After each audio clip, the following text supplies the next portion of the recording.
Hello friends, welcome to Jasmine and Sakthi vlogs. எல்லோரும் எப்படி இருக்கிறீங்க? எல்லாம் கண்டிப்பாக நல்லா இருப்பீங்க நம்புறேன். நம்ம சேனலை இப்போ தான் ஃபஸ்ட் டைம் பார்க்குறவங்க நம்ம சேனலுக்கு சப்ஸ்கிரைப் பண்ணிக்கோங்க. கூடவே பக்கத்தில் இருக்க பெல் ஐக்கானையும் கிளிக் பண்ணிக்கோங்க. அப்போ தான் நான் வீடியோ போட்டது உங்களுக்கு நோட்டிஃபிகேஷன் வரும். இப்போ வாங்க விலாகை கண்டினியூ பண்ணலாம். நான் இன்றைக்கி மார்னிங் டிஃபனுக்கு பார்த்தீங்கன்னா தக்காளி சாம்பாரும் திணை பொங்கல் தான் செய்ய போகிறேன். இது நார்மலாக செய்கிற பச்சரிசி பொங்கல் மாதிரியே தான். ஆனால் பாதி பச்சரிசி பாதி திணை, 3/4 கப் பருப்பு எடுத்துக்கிறேன். இதை நம்ம சேர்த்து செய்யும்போது ரொம்ப டேஸ்ட்டாக இருக்கும், ரொம்ப ஹெல்த்தியும் கூட. சிறுதானியங்களில் ரொம்பவே நார்ச்சத்து இருக்குது. அதனால் நம்மளோட வாரத்தில் ஒரு நாள் வந்து இதே மாதிரி சிறுதானியத்தில் செஞ்சு கொடுக்கும்போது அது நம்ம பிள்ளைங்களுக்கும் ரொம்ப ஹெல்த்தியாக இருக்கும். இன்றைக்கி மார்னிங் நியூஸில் கொல்கத்தாவில் நடந்த அந்த மருத்துவமனையோட கொலை வழக்கை பார்த்ததுமே எனக்கு ரொம்ப மனசு கஷ்டமாயிடுச்சு. பெண் பிள்ளைங்களை வந்து படித்து தன்னம்பிக்கையோடு வாழணும் தான் எல்லா பேரண்ட்ஸும் படிக்க வைக்கிறாங்க. நான் படிக்கிற இடத்துல இந்த மாதிரி நடக்கும்போது ரொம்பவே கஷ்டமாக தான் இருக்குது. பொங்கல் கூடவே நான் இன்றைக்கி கொஞ்சம் வடையும் செஞ்சலான்னு காலையிலே ஊற போட்டு மாவரைச்சி வச்சுட்டேன். இந்த தக்காளி சாம்பாருக்குமே இப்போ தக்காளி எல்லாமே விசில் வந்து நல்லா ரெடி ஆகிடுச்சி. தக்காளி சாம்பார் அன்றைக்கி ஃபஸ்ட் டைம் தான் வைக்கிறேன். தக்காளி நல்லா வந்ததும் நீங்கள் வந்து ஒரு மத்தை வச்சு கடைஞ்சி விட்டுக்கலாம். இல்லாட்டி நீங்கள் வந்து இதே மாதிரி மிக்ஸி ஜாரில் சேர்த்தும் அரைச்சி எடுத்துக்கலாம். திணை பொங்கலுக்கு நம்ம வந்து நார்மலாக ஆட் பண்ணுற தண்ணியை விட ஒரு 1/4 டம்ளர் அதிகமாக வச்சுக்கலாம். ஏன்னா வந்து பொங்கல் வந்து நேராக கட்டியாக ஆரம்பிக்கும். நம்ம கொஞ்சம் தண்ணியாக கொஞ்சமாக தண்ணியாக வைக்கும்போது அது பார்த்திங்கன்னா கொஞ்சம் நல்லாயிருக்கும். திணையில் பார்த்திங்கன்னா நார் சத்துமே அதிகமாக இருக்குது. இப்போ பொங்கலுக்கு தேவையான உப்பை சேர்த்து நம்ம அதை வந்து மூடி போட்டு வேக விட்டுடலாம். நான் அன்றைக்கி வடைக்கு பார்த்திங்கன்னா மிக்ஸியில் தான் மாவு அரைச்சேன். மிக்ஸியில் மாவு அரைக்கும் போது நம்ம வந்து கொஞ்சம் ஐஸ் வாட்டர் சேர்த்து அரைக்கும் போது மாவு வந்து கொஞ்சம் நல்லா அழகாக வரும். இந்த இலையை யாரெல்லாம் பார்த்துருக்கீங்க? இது பார்த்திங்கன்னா பூவரசு இலை தான். என்கிட்ட இன்றைக்கி வாழை இலை இல்லை, அதனால் நான் வந்து இந்த பூவரசு இலையில் எண்ணெய் தடவி அதில் தான் வடை தட்டி போட்டுட்ருக்கேன். இது எங்கள் வீட்டு பக்கத்துலேயே நிற்குது. பொங்கல்லாம் கண்டிப்பாக எங்கள் வீட்டில் எல்லாருமே வடை கேட்பாங்க. சரி வெளியில் தானே வாங்கணும், இன்றைக்கி வீட்டில் தானே இருக்கோம், சரி நம்மளே செஞ்சிடலான்னு தான் செஞ்சிட்ருக்கேன். நான் ஸ்டார்டிங்கில் செய்யும்போது எனக்கு உளுந்த வடை வந்து அந்தளவுக்கு வந்து ஒரு ஷேப்பே வராது. ஆனால் இப்போ பார்த்திங்கன்னா செய்ய செய்ய எனக்கு ஒரு நல்ல ஷேப் வர ஆரம்பிச்சிட்டு வடை பார்த்திங்கன்னா எண்ணெய் குடிக்காமல் நல்லா அழகாக வந்துச்சு. நம்ம சில நேரங்களில் இதே மாதிரி நம்ம செய்யும்போது வெளியில் வந்திருக்கும், ஆனால் உள்ளே பார்த்திங்கன்னா வெந்திருக்காது. அப்போ நம்ம அடுப்பில் கொஞ்சம் சிம்மில் வச்சு செஞ்சோன்னா உள்ளேயுமே நல்லா வெந்துடும். எனக்கு உளுந்த வடை பார்த்திங்கன்னா இப்போ நல்லா வர ஆரம்பிச்சிடும். நான் பார்த்திங்கன்னா பருப்பு வடை தான் எனக்கு வந்து இப்போது அந்த கிறிஸ்பினஸ் வரல. அதுக்கு யாராவது சீக்ரெட் தெரிஞ்சுங்கன்னா எனக்கு கமெண்ட் பாக்ஸில் சொல்லுங்கள்.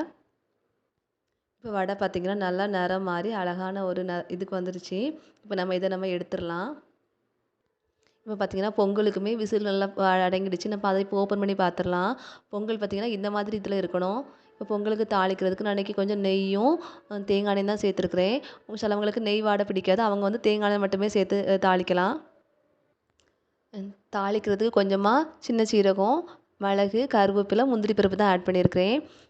வீட்டில் உள்ள சின்ன குழந்தைங்கலாம் பார்த்திங்கன்னா இந்த மிளகு அப்படியே தனியாக தூக்கி வச்சுருவாங்க. எங்கள் வீட்டில் பிள்ளைங்களுமே அப்படி தான் பண்ணுவாங்க. நான் சில நேரங்களில் அதனால் என்ன பண்ணுவேன்னா மிளகை வந்து அப்படி தட்டி சேர்த்துருவேன். அப்போது வந்து மிளகு வந்து அதிலே வந்து நல்லா ஆட் ஆயிரும். இப்போ இது எல்லாமே நல்லா வதங்கினதும் நம்ம இதை பொங்கலில் சேர்த்து நல்லா கலந்து விட்டுக்கலாம். இப்போ பார்த்திங்கன்னா பொங்கல், தக்காளி சாம்பார், வடை எல்லாமே நல்லா ரெடி ஆகிடுச்சி. நம்ம எப்போவுமே பருப்பு சாம்பார் வைக்கிறதுக்கு பதிலாக இதை மாதிரி நம்ம தக்காளி சாம்பாரும் ட்ரை பண்ணலாம். தக்காளி சாம்பார் பார்த்திங்கன்னா வேலை ரொம்ப ஈஸி.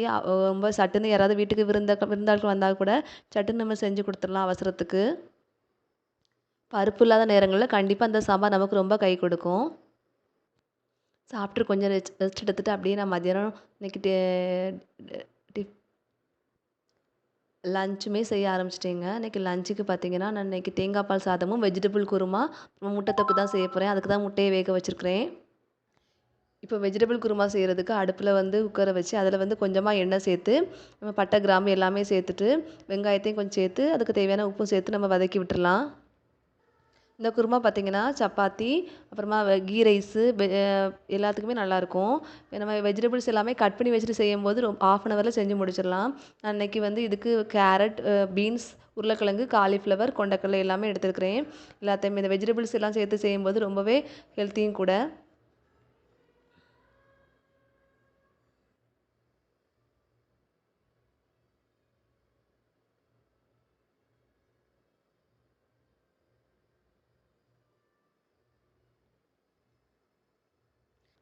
இதில் ஃப்ளேவருக்காக நான் கொஞ்சம் புதினா கூட ஆட் பண்ணியிருக்கிறேன். இந்த மாதிரி கிரேவிக்கு சிலவங்க வந்து கசகசாவும் தேங்காய் கூட சேர்த்து அரைச்சி ஊற்றுவாங்க. நான் இன்றைக்கி முந்திரி பருப்பு மட்டும் தான் சேர்த்துருக்கிறேன். இப்போ நம்ம தேவையான அளவு தண்ணி சேர்த்து இதை மூடி போட்டு வேக விட்டுறலாம். இந்த குருமாவில் பார்த்தீங்கன்னா நம்ம வந்து கொண்டக்கடலை சேர்த்துருக்கிறதுனால ஒரு 5 விசில் நம்ம விட்டு எடுத்தோன்னா கரெக்டாக இருக்கும். இந்த செய்தி பார்த்தீங்கன்னா தேங்காய் பால் சாதத்துக்கு கொஞ்சமாக எண்ணெய் சேர்த்து பட்டை, கிராம்பு, இஞ்சி, பூண்டு, வெங்காயம், புதினாலாம் சேர்த்துருக்கிறேன். நம்ம இந்த ஒரு அரை தக்காளி தான் சேர்த்துருக்கேன். நம்ம வந்து தக்காளி, புதினாலாம் நம்ம அதிகமாக சேர்க்கும்போது ஃப்ளேவர் மாறிடும். தேங்காய் பால் சாதத்தோட டேஸ்ட்டே வேறு மாதிரி போயிடும். அதனால் நம்ம இதெல்லாமே ஒரு சின்ன ஒரு வாசத்துக்காக சேர்த்தா போதும். தேங்காய் பால் சாதத்துக்கு நான் இன்றைக்கி 2 1/2 டம்ளர் தேங்காய் பால் எடுத்து வச்சுருக்கிறேன். நல்லா கட்டியான தேங்காய் பால் தான் எடுத்து வச்சுருக்கிறேன். நீங்கள் வந்து இது வந்து வீட்டு அரிசிலையும் செய்யலாம். நான் இன்றைக்கி பாஸ்மதி ரைஸில் தான் செய்ய போகிறேன். நான் அதனால் பாஸ்மதி ரைஸ்க்கு தேவையான அளவு நான் தண்ணி இந்த தேங்காய் பால் கூட தண்ணியும் சேர்க்க போகிறேன். நீங்கள் வீட்டு அரிசியில் செய்யும்போது தண்ணி கொஞ்சம் அதிகமாக சேர்க்கணும். நான் வந்து வீட்டில் சாப்பாடுக்கு யூஸ் பண்ணுற ரைஸ் பார்த்திங்கன்னா வேகிறதுக்கு கொஞ்சம் டைம் அதிகமாக எடுக்கும். தேங்காய் பால் சாதம் அப்புறமா கீ ரைஸ் இதுக்கெல்லாமே பாஸ்மதி கொஞ்சம் நல்லாயிருக்கும். அதனால் நான் இன்றைக்கி பாஸ்மதி எடுத்துருக்கிறேன். இப்போ இந்த தேங்காய் பால் சாதத்துக்கு தேவையான அளவு உப்பு சேர்த்து நம்ம இதை வந்து ஒரு மூடி போட்டு நம்ம வேக வச்சிடலாம். குருமாக்கு பார்த்திங்கன்னா நல்லா விசில் வந்துருச்சு. நம்ம அதனால் அதை இறக்கிட்டு அதில் வந்து நம்ம முட்டைத்தொக்கு செய்யலாம்.